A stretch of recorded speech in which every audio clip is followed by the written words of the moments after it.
လန်လန်တောင်ရဲ့တောအုပ်အတွင်းကြော်ဝင်ဖြတ်တန်းလာတဲ့လူတစ်ယောက်ဟာသူ့လမ်းမှာပိတ်နေတဲ့အဆွဲဖူးဖွေးတောဝက်တစ်ကောင်ကိုမြင်လိုက်ရတာကြောင့်နောက်လှည့်ပြေးပြီးမဲ့မိစ္ဆာကြီးရဲ့လန့်ဟာတစ်ပင်ကိုပြစ်ချိုးလိုက်တဲ့အတွက်ပိတ်မိသွားပါတယ်။ဒါကြောင့်အနားရောက်လာတဲ့မိစ္ဆာကိုသူ့မှာပါတဲ့ငွေသားအနှဲငယ်ထုတ်ပြီးတဲ့အခါပါလာတဲ့အဝတ်စားကိုပါတောင်းယူပြီးနောက်နေ့ကစားစရာတွေယူမလာရင်ဒီလိုဖြစ်သွားမယ်ဆိုကတစ်တုံးကိုဆွဲချမ်းပြလိုက်ပါတယ်။ထိုကျဲလောင်တဲ့အော်တန်ကြောင့်လှန်တစ်ချောင်းနဲ့အနားရောက်လာတဲ့ကြီးကန်းမိစ္ဆာကမင်းဘသူလဲမေးပါတယ်။ပြီးတော့သူဟာဘရင်ကူရဲ့အဖွဲ့ဝင်မိစ္ဆာလိုပြကသူတို့ပိုင်တဲ့ဓမြလာတိုင်းနေတဲ့ဝက်ကိုဆုံးမရိုက်နှက်ပြီးလန်လန်တောင်တခွင်ဟာဘရင်ကူနဲ့သာဆိုင်ကြောင်းတတိပေးနေစဉ်အနားရောက်လာတဲ့ဖားမိစ္ဆာကဝက်ဟာသူ့တငယ်ချင်းမို့ဒီတစ်ချိန်လှုပ်ပေးဖို့တောင်းဆိုပါတယ်။အဖွဲ့ဝင်ဖြစ်တဲ့ဖားဟာမိဖို့ကြောင့်ကမို့ဒီတစ်ချိန်ခွင့်လွှတ်ပေးမယ်လို့မှားသွားပါတယ်။အဲဒီနောက်ဂူပဝါရှိကအိုးကြီးတွေကိုတိုက်ချွတ်ပေးနေချိန်ဒီတစ်ခါအဖွဲ့ဝင်မဖြစ်ရင်အိမ်ပြန်ရတော့မယ်လို့ညီးတွားနေတဲ့ဝက်ဟာမင်းမအရေးချင်းရှိပေမဲ့အဆက်အသွယ်မရှိခဲ့တာကြောင့်အလုံးမရတာဖြစ်ပြီးအခုသူ့ဦးလေးကယာရူးတိုးသွားပြီးမို့ကောင်းကောင်းလုပ်ရင်အခွင့်အရေးရမယ်လို့ဖားကအားပေးပါတယ်။မျော်လင့်ချက်ရှိလာတဲ့ဝက်လည်းအလုံးမဖြစ်တဲ့အဝတ်အစားတံပရက်လိုမာကြောတဲ့သူ့ကြောကအမွှေးတွေတုံးကစီပင်နေတဲ့အိုးကြီးကိုဆေးကြောပါတော့တယ်။ဘာကြောင့်လေးအိုးဖြစ်နေရလဲမေးကြည့်တော့မကြခင်ထန်ဆန်းနဲ့တပည့်၃ယောက်တို့လာပါမို့သူတို့ကိုချက်စားဖို့အတွက်လို့ရှင်းပြပေမဲ့ထန်ဆန်းကဘသူလဲလို့မေးပါတယ်။ထန်ဆန်းအသားကိုတကိုက်စားလိုက်တာနဲ့ထာဝရအသက်ရှင်မယ်ဆိုတာကြောင့်လောက်အားနှုံပုံမြင့်လိုက်တဲ့ဝက်ဟ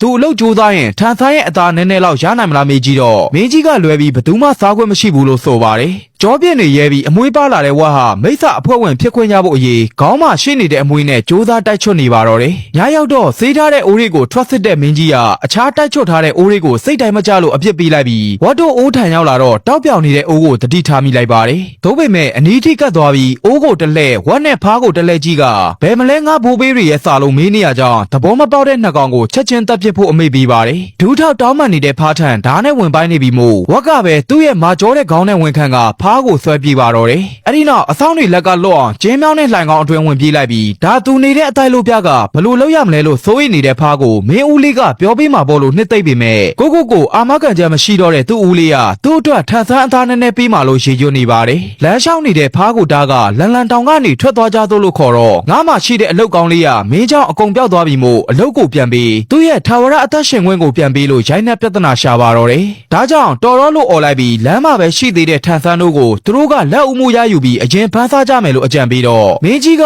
တေအောင်တက်လိမ့်မယ်ဆိုတဲ့ဖားကိုအခုလည်းအဲ့ဒီအခြေအနေပဲမို့ထာဝရအသက်ရှင်အောင်စွန့်စားကြည့်မယ်လို့ခေါ်ပါတယ်။ဒီလိုနဲ့လက်လုံလန်တစ်ချောင်းစီနဲ့ခီးထွက်လာတဲ့နှစ်ယောက်သာအခြားမိစ္ဆာတွေလက်မဦးခင်ထန်ဆန်းကိုဖမ်းဖို့ထွက်လာကြပါတယ်။ရွာတူရွာမှာမိစ္ဆာကိုရိုက်နှက်ခိုင်းစေနေတဲ့လူသားတဦးကြောင့်တီးမခံနိုင်ပဲကြားဝင်လိုက်ပြီးဘေးကမြေခွေးကိုလည်းမင်းမမိစ္ဆာတိတ်ခါမရှိဘူးလားလို့ဆူဆဲလိုက်ပါတယ်။အင်အားကြီးတဲ့ထီဟန်ကိုအဖွဲ့သားမို့မင်းဟာမင်းဘရင်ကိုအဆက်ခွဲတာပဲလို့ဆွဆွဲတော့ထီဟန်ကိုတခုလုံးကမိစ္ဆာအားလုံးသုံးဦးခုံကြောင့်တည်သွားပြီလို့ရှင်းပြပါတယ်။သုံးဦးခုံဘသူမှန်းတော့မသိလို့လူသားနဲ့ပြဿနာတက်နေတော့မြေခွေးကထွက်ပြေးသွားပြီမို့ဒါဆိုမင်းပြောပြသန်းလို့လူသားကိုလှည့်မိပါတယ်။တာမန်ဖုန်းကြီးတွေကဒီလောက်စွမ်းရသလားဆိုတဲ့ဝက်အားအနောက်ဘက်ကိုခီးသွားနေတဲ့သုံးဦးကုန်းကမင်းတို့လိုမိစ္ဆာလေးတွေကိုအလွယ်တကူတုတ်တင်နေတာဖြစ်ပြီးအခုမျိုးတော်မှာဆယ်ရအောင်မွဲခံနေရလို့ရှင်းပြကမောင်းတစ်ချက်ဒီးုံနဲ့သုံးဦးကုန်းရောက်လာလိမ့်မယ်ဆိုတာကြောင့်ကြောက်လန့်တကြားလိုက်တားနေတဲ့ဖားကိုမင်းရဲ့ဂုံတိတ်ခါဘယ်မှာလဲလို့တခွန်းနဲ့អော်မေးလိုက်ပါတယ်။အဲဒီနောက်မြေခွေးနေရအလုပ်ဝင်ရင်ထန်ဆန်းတို့ဘယ်သွားပြီးဘာလို့ဖို့လဲစုံစမ်းကြည့်တော့ဖျားဖြစ်ဖို့ကျန်းသာပေးမဲ့ထန်ဆန်းနောက်ကိုအစွမ်းထက်တဲ့မိစ္ဆာဦးကုန်းကဘာလို့လိုက်နေရလဲဆိုတဲ့အခါမှာ